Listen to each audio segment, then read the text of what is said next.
Hi everyone, this is Teresa from Base 10 Montessori, and today I am going to give you a quick reference guide for all of the addition board lessons and the addition finger chart lessons. Now, if you are new to my channel, if you haven't seen my other videos, the lessons in this video are shortened versions of these longer videos. So if you feel as though it's going by too fast or you might be missing some information, let's go to the playlist section and I'll show you where to find each individual video. And don't forget to look down in the comment section below for resources and other links that might be helpful. So if you're looking for my playlist section, we're going to go to the main page of my YouTube channel and we're going to find the spot that says playlists. Now I do have a lot of playlists for you to look through, but for today we're looking for the Math Group 4 playlist. So let's scroll down. Right here, this says Math Group 4 Exploration and Memorization. So now we're going to click on View Full Playlist. And this is where you're going to find AMI Math Group 4 information. So I've got a bunch of videos here in this playlist.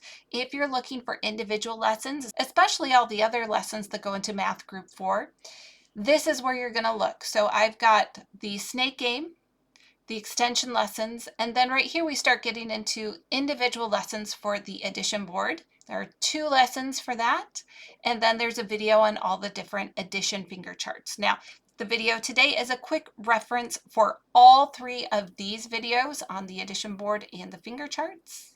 And if you scroll down, you can see I've done the same thing for the Montessori snake games. I've tried to make a big comprehensive video, and I also have the individual videos. It depends on what you find is most helpful. If you're going through AMI training and you don't want these individual videos, you just want a quick reference guide all in one place, these quick reference guides can be very helpful. Otherwise, if you're learning this for the first time, I would start at the top and then just work your way through the entire math group. That way you don't miss a lesson. So that's just a heads up on how to use this video. Otherwise, let's start with the first presentation, which is going to be on the first lesson on the addition board, followed by the second lesson of essential combinations, and then we're going to go over all 6 of those addition finger charts. So with that being said, let's jump into the first lesson.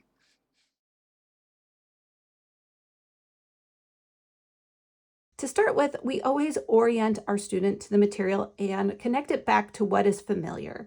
So the first thing we're going to do is point out these red numbers right here. And we're going to have our student count the red numbers. So we'll say, let's count this first set of numbers. 1, 2, 10. And so we have these first set of numbers in red. These are our add-ins that we're going to be working with today. And you see this red line right here? That's to show where 10 is on this board. So once we've explained that these are our add-ins, this is the line for 10, we're going to continue counting on to 18. Make sure that our students are familiar with all the numbers that they're going to be using on the board. So now we're going to orient them to the booklet and we're going to show them the addition tables of 1, 2, 3, 4, 5, 6, and then we're going to show them the last page, 7, 8, and 9. And notice 9 is our limitation for our add-ins. And after we orient them to what this booklet looks like in all the different tables, we can show them the very first equation. And remember, in the stamp game, we've already introduced all the language to them, so they should be familiar with the language of add-ins and sum. So let's start with our first equation, 1 plus 1 equals. Let's find 1. 1.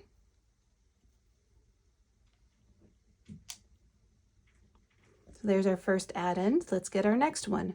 1 plus 1. Here's our other one. 1 plus 1 equals 2. So there's our sum. So now we have our first equation. 1 plus 1 equals, and we're going to find our sum right here, and that says 2. So we get to write our answer 2. Let's move on to 1 plus 2. What would that look like?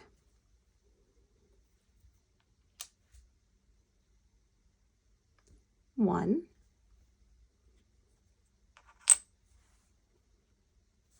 2. 1 plus 2 equals 3. And this is where we find our sum, right above our last addend. And so we're going to continue in this manner through all of the tables, and that's pretty simple. But if you have any questions, just let me know. But after we've shown our students how to do this and they're understanding this, we're going to let them work independently for as long as they want. They don't have to finish this whole thing on the same day. They can take their time. And as soon as they complete addition table 1, there's something we need to show them. Let them know that when we're finished with this, we have a control chart to check their work. And we're going to go to addition control chart number 1. So here is addition control chart number 1. And we can start checking our tables of 1 right here. So 1 plus 1 equals 2.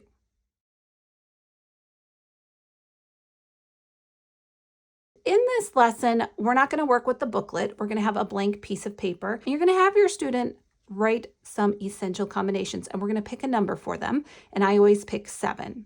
So we're going to work with the number 7 today. And to start with, if I do this, and I say 1 plus what equals 7. Now, because they've been working with this board and they've also already done the addition snake game, they should start understanding or maybe start memorizing the fact that 1 plus 6 equals 7. So they're going to look for that number 6. 1 plus 6 equals 7. Now, of course, the first time through, they might make a mistake. And if they put 5, you can simply say 1 plus 5. Oh, look at that. Our answer is 6. So that is not 7. So we have to put that one back. So they're already going to be able to correct their work. So we have 1 plus 6 equals 7. And we can have our student write that down. So we're going to build further down on this. So we've got 1 plus 6. Now we're going to say, what happens if I put a 2 right here? If I put a 2 right here, what else do we need to make 7? And we're going to go over here, and your student's going to pick the next number. And we're going to ask, what does this say? 2 plus 5 equals 7. Let's write that down. Now we're going to keep going. We've got 1, 2, and now we're going to go to 3. 3 plus what equals 7? And of course, we're going to grab the next one. That says 4. 3 plus 4 equals 7. Let's do the next one. 4 plus what equals 7?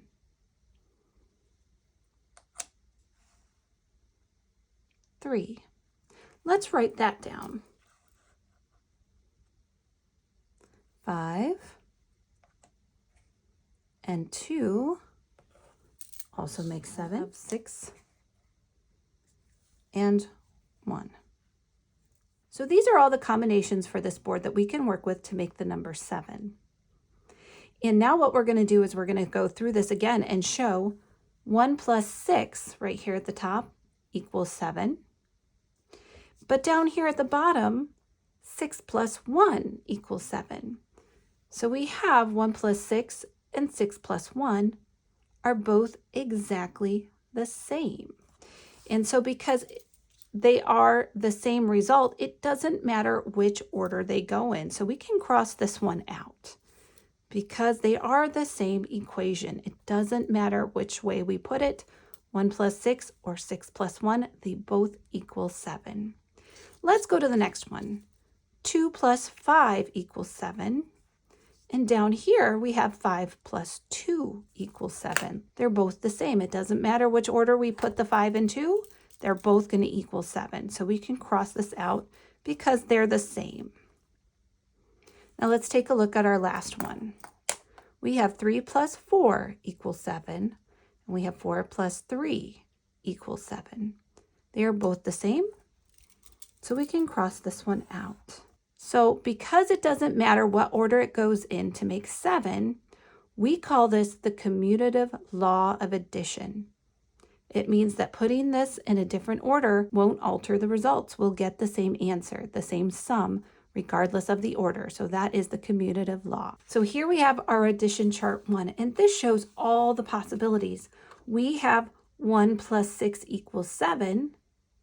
But over here we have 6 plus 1 equals 7. Because it doesn't matter which order we go in, 1 plus 6 or 6 plus 1, as you can see, we've eliminated that option here. We only have the essential combinations on this chart. So if they cannot find 6 plus 1 in the table of 6, we're going to show them that they can reverse it and say 1 plus 6 equals 7, and there is the essential combination. And you can fill this in. Table of 6, 6 plus 1 would be up here, but it's not there. So let's find 1 plus 6. There it is. So we have the second chart so that when they check their work, they can go to here, 1 plus 6 equals 7, and 6 plus 1 would also equal 7. But we don't need that because we already have it over here. So that's how we use addition control chart number 2. We show them it doesn't matter which order they put it in. Their add-ins can go in any order and they're going to get the same result.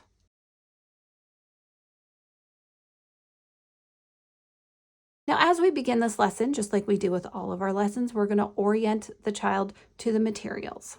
So let's pick an equation, any equation. 7 plus 3. And we're going to explain that these blue numbers at the top are our first set of add-ins. Let's find our first add-in of 7. And this red section right here on this side, that's our second set of add-ins. So our second one for this equation is 3. And we're going to slide our fingers until they meet. And where they meet, that's our answer. So our answer here is 10. 9 plus 3 equals, let's find our first add-in, 9. Our second add-in, 3. Slide it down until they meet. And there is our answer or our sum, 12. And when we're done doing as many equations as we want them to do, or as many equations as they want to do, we're going to show them the control charts to check their work. Now they can use either control chart, doesn't matter which one. So we can go and we can look for 7 plus 3. Here's our table of 7s. 7 plus 3 is 10. That's correct. Or we can go over to our essential combinations and find 3 plus 7, which equals 10. And we will continue in the same manner with the rest of our equations. Here is addition chart 4. So let's start with the new equation, 6 plus 4. 6 plus 4 equals. Now, as you can see, addition chart number 4 looks different. And we don't have the blue add-ins at the top, we only have red. And that's because we're going to be working with our add-ins both on the same strip. So if we're going to do 6 and 4, let's find 6 and find 4. And let's see here. We can go right here to where the 4 ends. And look at our fingers don't meet. So this finger got to a dead end. So now it's going to come down and meet the other finger. And the answer is 10. Let me show you what another one looks like. So we have 8 and we have 3. And let's move our smaller add-in first, the 3, all the way to the very end. And let's see, the 8 comes out and doesn't go any further than that 3. It's going to stay right here, and then the 3 is going to come down to meet it. We're going to start with the smaller number so that if we get to a dead end, we know that that's where we have to slide down. Let's move on to addition chart 5, which has an interesting backstory to it. So here we are with addition chart 5, and this is called the jumping chart. Now, addition chart 5, this jumping chart, was not originally part of Maria Montessori's materials. And this chart is actually a great demonstration of how the exploration and memorization of math facts is brilliantly used in the Montessori classroom, because these are exploratory materials. These are not just simply to tell our students how to do something specifically. It is for them to explore. And one child explored it so much that they developed this chart, which we call the jumping chart. And that's what we want to see. So addition chart 5 is going to be very similar to the last chart, but we're going to jump our fingers together instead of sliding them. And so let me give you an example of what this looks like. Let's do 8 plus 4. 8 plus 4 equals. Both of our addends are on the same side, just like it was before, so 8 plus 4. And we're going to go to the very end on both of them. But our fingers, well, they can't meet. They have all these squares in the middle. So when you see that, you have to jump your fingers together until they meet. So let's jump them in one. Do they meet? Nope. Let's jump them in one more. Do they meet? Yes. And the answer is 12. Let's do another equation just so you can get a better idea of this jumping chart. Let's do 9 plus 4. So 9 plus 4 equals. All right, so our fingers can't meet, so we need to jump them together. Uh-oh, wait a second. There's no more squares. What do? We've got our fingers and they've jumped together, but if you can't jump them together with one more square, then you have to come in one. And of course, as usual, like all the other addition charts, once we filled out all of our answers, we'll go back to the control charts and have them check their work, control chart 1 or 2.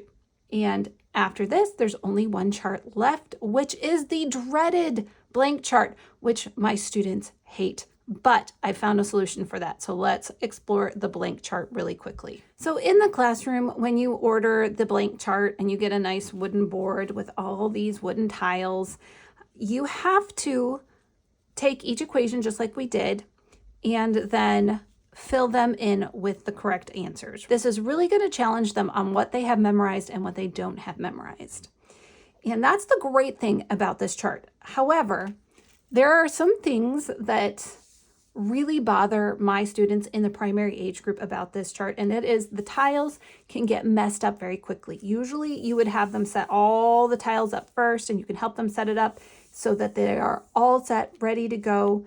And when they start doing their equations, they're going to put a tile on here. Like 1 plus 1 is 2. They'd go and get the 2 tile and put it on here. And some students may like that. Most of my students don't like that because it's too easy for their work to get messed up. So all of these numbers, because I'm using the Montessori print shop version, which is the paper version, all these numbers would be cut out and put onto wooden tiles so that if somebody comes along, trips on their rug, trips on something and messes up their tiles, or comes and hits their hand against the table and all their tiles get messed up, they don't like it. It messes up the board and it disturbs their work too easily.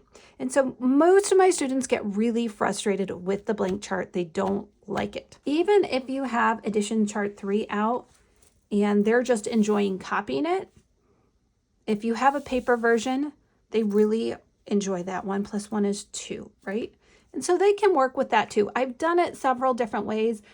I don't want this chart to be intimidating. I want it to be something that they really enjoy. And in primary, they still have that sense of order. They still have that sensitive period for order. So sometimes just filling in these charts really appeals to that sense of order, which is mathematical. So you can do something like that where they make their own chart and fill it in, and it still reinforces the idea that these numbers are coming together. So I'm okay if they want to make the charts, but some of my students, as they got into elementary, they didn't need that, right? But they still enjoyed filling out the charts. I had some students that were obsessive about making their own charts, and they wanted an entirely blank graph paper so they could do everything from scratch themselves. And I loved seeing that because they were really engaged. Once I went from doing the tiles to just giving them a paper to fill out and to work on, a lot of my students really attached to this chart in a different way. So I am going to tell you to be creative with this material, be creative with this chart. Don't be too harsh with it, because if you present it in a different way, they may take to it a lot more positively. There are some things about working with these individual tiles that get scattered all over the place that'll be too much for a child with, let's say, ADHD. Sometimes it's better to choose to do something else with this material if it gets them engaged. And if they like making their own charts and filling it in, if that helps them with their anxiety or with their attention better, then do that. I know that uses a lot of paper. You could try a dry erase version where you laminate it and use a dry erase marker. So if you're trying to save on paper, I understand. But when it comes to the memorization of math facts, the more they write it, the more they engage in ways to build this chart, the better they will be at it and the more solid they will be with their math facts. So allow them to explore and find a way to engage with this chart if they're not clicking with all those individual tiles. Hopefully you found this helpful. If there's something you don't understand, please comment down below. And don't forget, I'm putting a lot of different affiliate links and resources down below for you, so be sure to check that out. And with that being said, don't forget to like this video, like, share, comment, subscribe to the channel, and I will see you in the next video.